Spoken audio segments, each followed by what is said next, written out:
Intermediates, welcome to today's story. This book is called The Art Lesson. Tommy knew he wanted to be an artist when he grew up. He drew pictures everywhere he went. It was his favorite thing to do.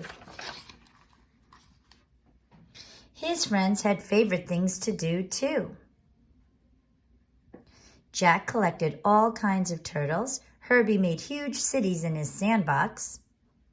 Tommy's best friend could do cartwheels and stand on her head.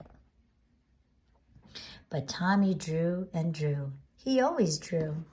Drew pictures of Jeannie, Maureen, Herbie, and Jack.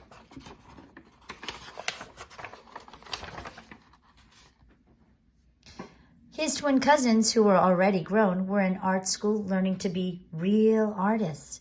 They told him not to copy and to practice, practice, practice. Tommy did just that. He practiced, not copying, and he put his pictures on the wall. And it filled up half of his room. His mom put them up all around the house. His dad took them to the barber shop where he worked and put them on the barber shop wall. Tommy and Nana, Tommy's Irish grandfather and grandmother, had his pictures in their grocery store. Nana Fall River, his Italian grandmother, put one in a special frame on the table next to the photo of Aunt Chloe in her wedding dress. Once, Tommy took a flashlight and a pencil under the covers and drew pictures on his sheets. But when his mom changed the sheets on Monday and found them, she said, no more drawing on your sheets, Tommy. His mom and dad were having a new house built, so Tommy drew pictures of what it would look like when it was finished.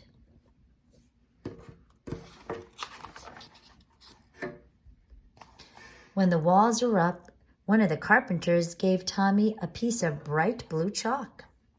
Tommy took the chalk and drew beautiful pictures all over the unfinished wall. But when the painters came, his dad said, "That's it, Tommy. No more drawing on the walls."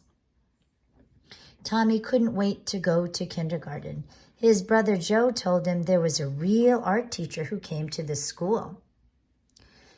And she would give art lessons. "When do we have art lessons?" Tommy asked his kindergarten teacher. "Oh, you won't have your art lesson until next year," said Mrs. Bird, "but we are going to paint pictures tomorrow." It wasn't much fun. The paint was awful and the paper got all wrinkly. Miss Bird made the paint by pouring different colored powders into different jars and mixing them with water. The paint did not stick to the paper very well, and the paper cracked. It was windy when Tommy carried his picture home. The paint blew right off the paper. "At least you get more than one piece of paper in kindergarten," his brother Joe said. "When the art teacher comes, you only get one piece." Tommy knew that the art teacher came to school every other Wednesday. He could tell she was an artist because she wore a blue smock over her dress and she always carried a big box of thick colored chalk. Once Tommy and Jeannie looked at the drawings that were hung in the hallway. They were done by the first graders. "Your pictures are much better," Jeannie told Tommy. "Next year when we have real art lessons, you will have the best one." Tommy could hardly wait. He practiced all summer. Then on his birthday, which was right after school began, his mom and dad gave him a box of 64 Crayola crayons. Regular boxes of crayons had red, orange, yellow, green, blue, violet, brown, and black. But this box had so many more colors, like blue violet, turquoise, red orange, pink, and even gold, silver, and copper. "Class," said Miss Landers, the first grade teacher, "next month the art teacher will come to our room. So on Monday, instead of singing, we will practice using our crayons."